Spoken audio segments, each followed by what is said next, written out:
Hello, my name is Lydia Wilson and I'm the Chair of Administrators. On behalf of the City of Whittlesea, I recognise the rich Aboriginal heritage of this country and acknowledge the Wurundjeri Willem clan as the traditional owners of this place. I would also like to personally acknowledge elders past, present and emerging. For those of you who joined us for the live stream of the 6th of October 2020 scheduled council meeting, or who have since viewed it, you may be aware that the live streaming of the first part of the council meeting was not of the standard we would expect. Unfortunately, we experienced technical difficulties that were outside of our control. Whilst these issues were promptly rectified by our providers, it's important to us that members of the community are able to view Council's decision-making processes, particularly in relation to the COVID-19 update provided by the Acting Chief Executive Officer and the update I provided as to the activities undertaken by the administrators to date, as we understand these to be of particular interest to our community. For this reason, the Acting Chief Executive Officer and I would like to take the opportunity to present the items that were not meaningfully captured on the live stream of the 6th of October Council meeting. Before we speak to items 6.1.1 and 6.1.2 of the agenda, I'd like to formally note that this meeting was the final Council meeting for our Acting CEO, Mr. Joe Carbone. I wish I were able to stand next to Mr. Carbone and express my gratitude in person for all he has done at Whittlesea, but unfortunately it's obviously not possible to do so in the current circumstances. Instead, I would virtually like to say a few words to acknowledge the huge contribution that he has made. Mr. Carbone commenced his time with the City of Whittlesea on the 2nd of March 2020, which I know for him must seem an eternity ago. The week Mr. Carbone commenced, he had a council meeting, an audit and risk committee meeting, a municipal monitor was in place, and then a few weeks later on the 20th of March, the council was dismissed. I was then appointed as the interim administrator, followed by a panel of administrators in mid-June. Mr. Carbone took this all in his stride, as he always does. He provided great stability to the organisation, but also leadership, vision, and a very clear sense of direction. And this was so needed, not only due to the recent council turbulence, but also to lead the organisation through our response to COVID-19. He has provided myself and my colleagues on the panel of administrators with frank and fearless advice and endless support. The way in which not only we, the administrators, but also the staff would describe Mr. Carbone is as calm and considered. Mr. Carbone has demonstrated the ultimate professional work ethic. He will tackle any problem head on, no matter how difficult. He was prepared to embrace the role of CEO in full, providing not only strategic leadership, but also making a number of crucial organisational changes that are going to stand the City of Whittlesea in good stead into the future. Importantly for the administrators, Mr. Carbone has a great community focus, always striving to improve our customer service and responsiveness to the needs of our community.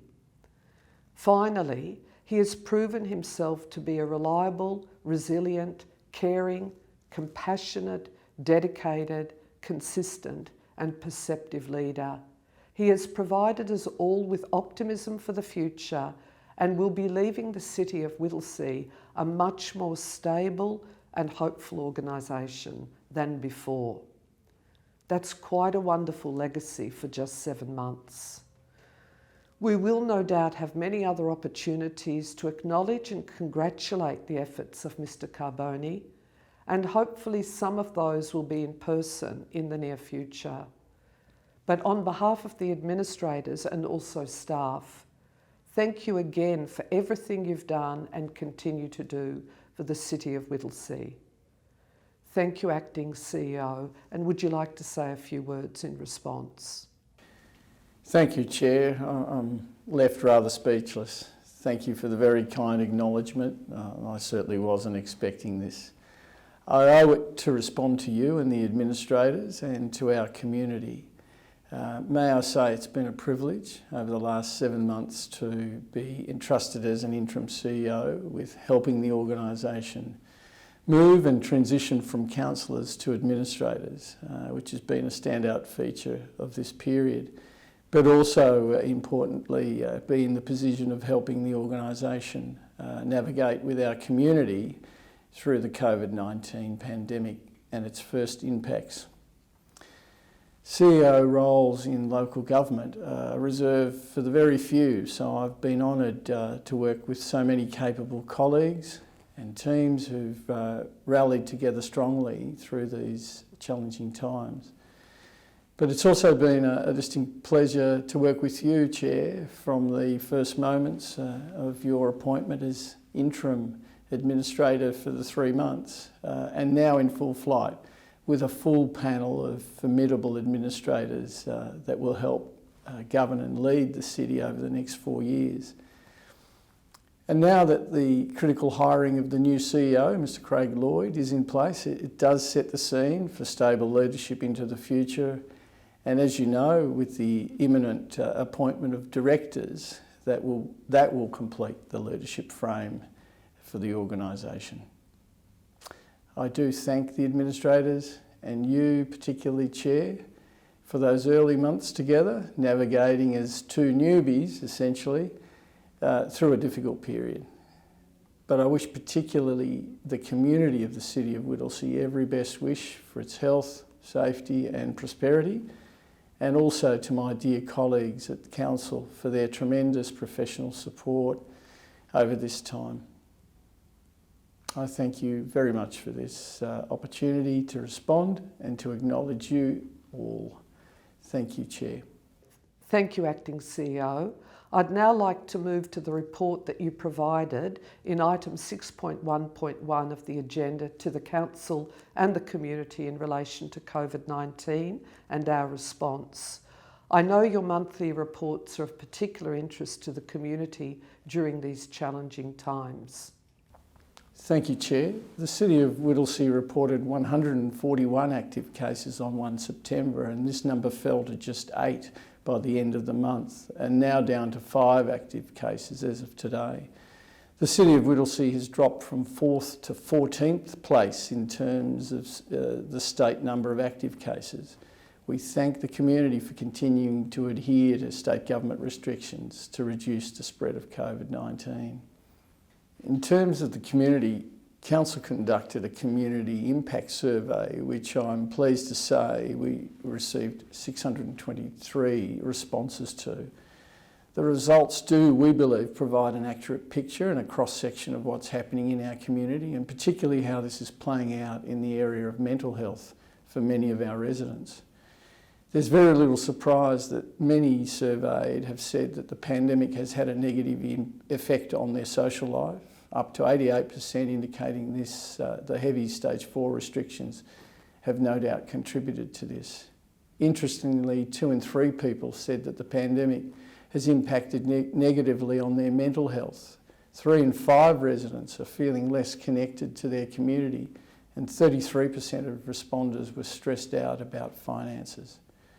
We also conducted a business survey which closed on the 30th of September. Officers are currently analysing the results, and when the results are available, they'll be shared on Council's website. We received responses from nearly 300 businesses spread across a diverse range of industry sectors, including hospitality and public health businesses, manufacturing, construction and the professional sector. The majority of the responses received were from industries that have been hardest hit by COVID-19 restrictions, including accommodation and food services, retail and health and beauty services. We also know that 91% of respondents indicated that their business has been adversely impacted by COVID-19. Of greatest concern has been the loss of revenue and financial viability. Council also has utilised a COVID snapshot known as CSNAP, a survey tool to collect anecdotal observations from community-facing staff. Council, I'd like to take this opportunity now to also recognise the efforts of our community-facing staff who've contributed to the support of the community through these very difficult times. During September, the survey showed sports clubs were concerned about lost opportunities for fundraising during the pandemic, which has left them financially vulnerable. Council has provided 16 sports clubs with an emergency grant totalling more than $20,000 and has also waived all fees for winter sports clubs. The closure of facilities utilised by young people, such as skate parks, is causing stress for parents struggling to keep their children engaged inside the home, particularly on weekends and during school holidays. It was pleasing to see playgrounds open in the middle of the month, and we certainly hope more facilities are reopened in due course. Council continues to track the impacts across the City of Whittlesea and respond with relief actions in the areas where they're most needed. Thank you, Chair. Thank you again, Acting CEO, for providing that summary of your comprehensive report. I would like to ask a question regarding the community and business surveys you have mentioned. How will the information derived from these surveys now be used? Surveys are critical for Council to gather real data about how this pandemic is affecting our community and in what way. They provide us with the information that we need to determine where our support needs to be focused. Council has always been very strategic in its approach to financial and in-kind support, ensuring that it reaches people most in need, whether that be individuals, groups, clubs or businesses. For example, the findings from the business survey will inform what new support packages and programs will be developed. We'll continue to gather data, and I certainly encourage people to take the opportunity to participate in these surveys, which will help inform our recovery efforts. Chair, I note the meeting administrator, Duncan, asked where is Council at in terms of the assessment of the community group support grant program, which closed on September 18. I'd like to advise that our $80,000 community support group program provides up to $2,000 to assist community groups to reconnect. Council is assessing 27 applications for the grant this week, and we hope to be able to make announcements on successful applications soon. There is the possibility that the entire fund may not be exhausted, and so there are options to extending these grants for a second round of applications. Chair, Administrator Duncan also requested that I provide the meeting with a status report on the business support and resilience program grant submissions and assessment process. We've had an overwhelming response to the business assistance grants. It's been pleasing to see businesses uptake support, but also shows that there was a real need in our business community for this financial support. On the 5th of October, we stopped taking applications due to the high volume of applications we did receive, 148 in total. The applications are now in different stages of being assessed. Early indications show a success rate of around 80% of businesses that have applied meeting the requirements and being approved. We hope to showcase many of the fantastic initiatives from our innovative and agile businesses who've demonstrated a willingness and capacity to adapt under new and evolving business conditions. Thank you.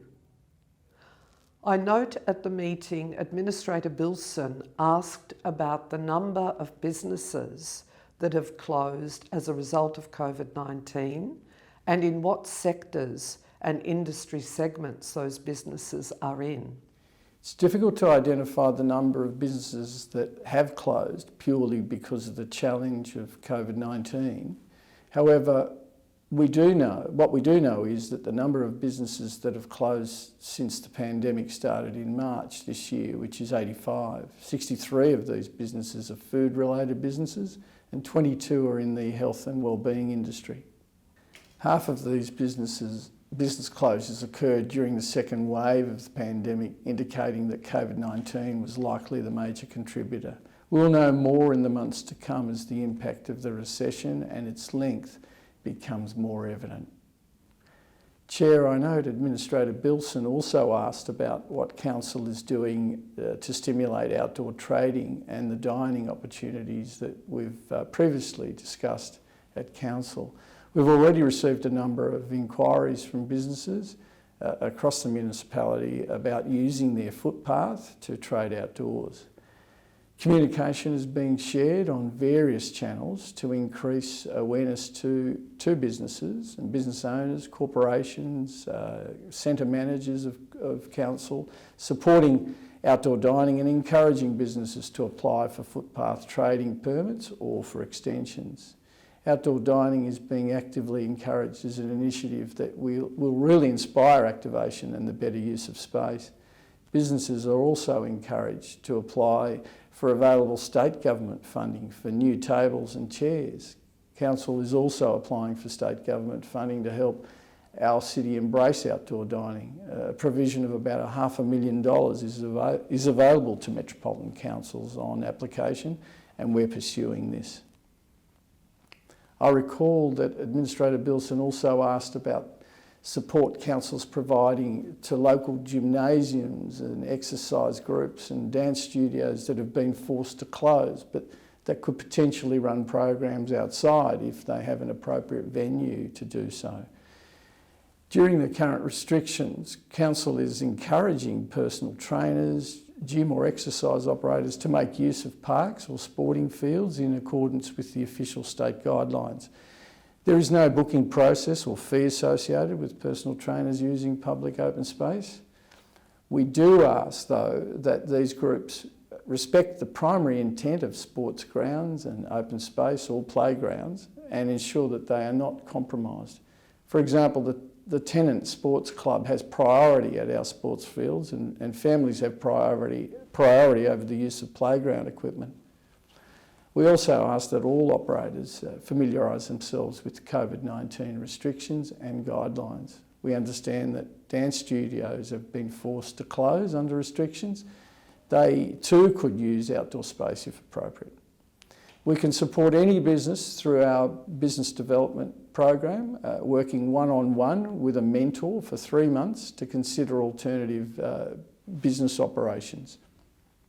This program has already has benefited 2 karate businesses and a personal trainer. These businesses are working with mentors to consider operating classes online and thinking about how they can improve or enhance their profile and awareness through marketing.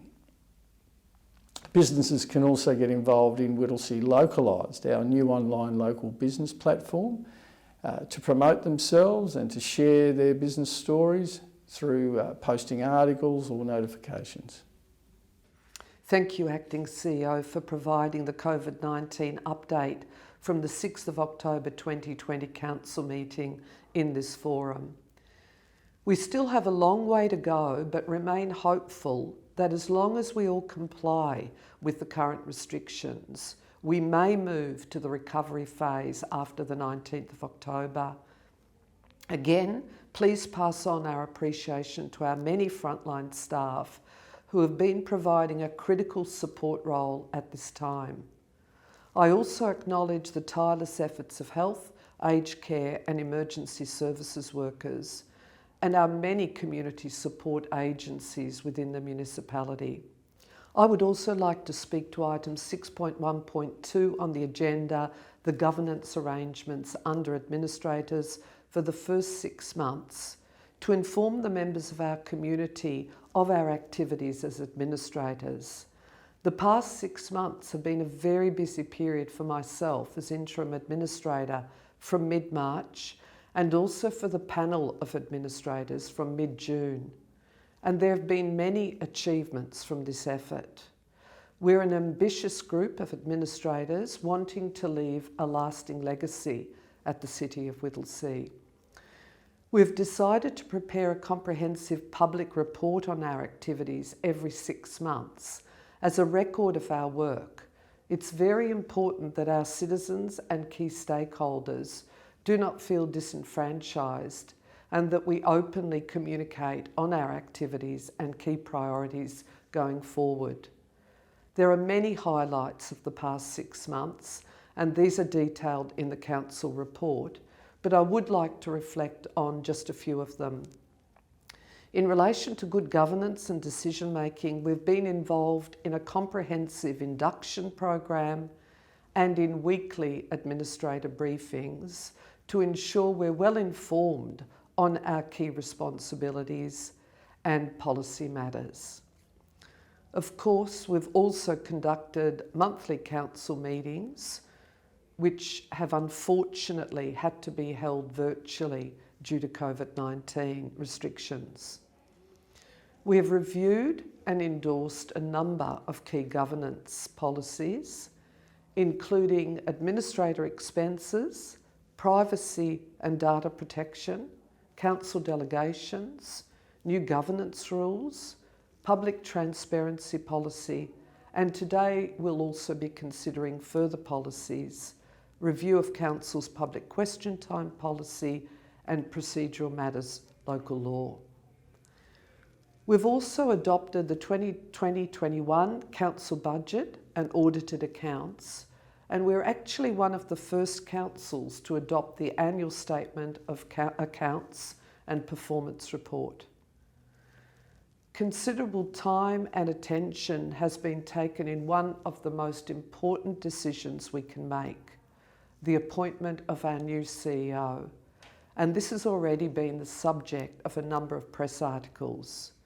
We're delighted to welcome our new CEO, Mr. Craig Lloyd, who has extensive relevant qualifications, skills and experience for this key role. Mr. Lloyd will be commencing on the 12th of October 2020. We again sincerely thank our acting CEO, Mr. Joe Carbone, for his exceptional work and dedication over the past 7 months, ensuring stability and supporting the organisation and, of course, administrators. The administrators have unanimously adopted a strong representational role to ensure that the interests and views of our diverse communities are recognised. Unfortunately, COVID-19 has severely restricted our ability to move around the municipality and to be accessible to residents, ratepayers. We have, however, actively represented Council on all internal and external advisory committees and webinars, have met with local members of Parliament and been very active with the media during this period as a key communication tool.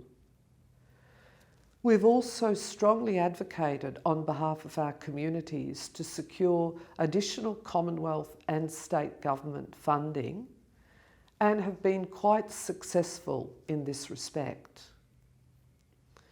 The pandemic has clearly been a major preoccupation for the administrators, alongside the amazing work of our acting CEO and his team.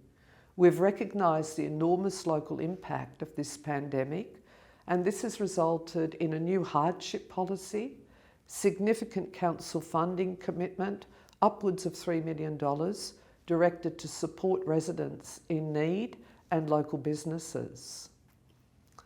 Finally, our report details our roadmap for the future and its key elements, and they are good governance, a high-performance organisational culture, rigorous financial management, dedication and commitment to effective communication, customer service, and genuine community consultation and engagement, and strategic leadership and advocacy. We will continue to report on our activities on a regular basis and are feeling very optimistic that we will soon be able to be more active within the community, meeting residents and visiting organisations and businesses, generally being more outward focused and visible. I'd also like to share with you the update that Administrator Duncan provided at the meeting in relation to community engagement, given that one of the key elements of our roadmap going forward is customer service and community consultation and engagement. We're looking forward to working with our new CEO and his executive team in developing our comprehensive and integrated consultation and engagement strategy and action plan.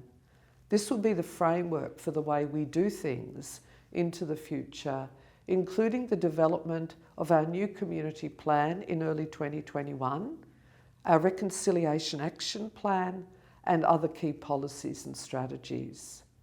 It's evident that our community satisfaction survey results have dipped over the past 5 years, as they have across many metropolitan councils, and we're looking forward to reversing this trend. We would like to be known as an efficient and responsive council that listens to community and business views and encourages genuine community participation. Administrator Bilson also spoke to the key priorities relating to our strategic leadership and advocacy role in relation to economic development. In particular, Administrator Bilson highlighted the realisation of the North and West City deal, and particularly the BIFT and Epping Food Innovation Hub, stimulating employment opportunities and ensuring we're not a dormitory suburb, including our own practices in local employment. This will be supported by our local jobs strategy, stimulating the establishment of social enterprises within the municipality, investment attraction, business activation, and uplifting existing businesses. That brings us to the end of the portion of the meeting affected by technical difficulties we wish to share.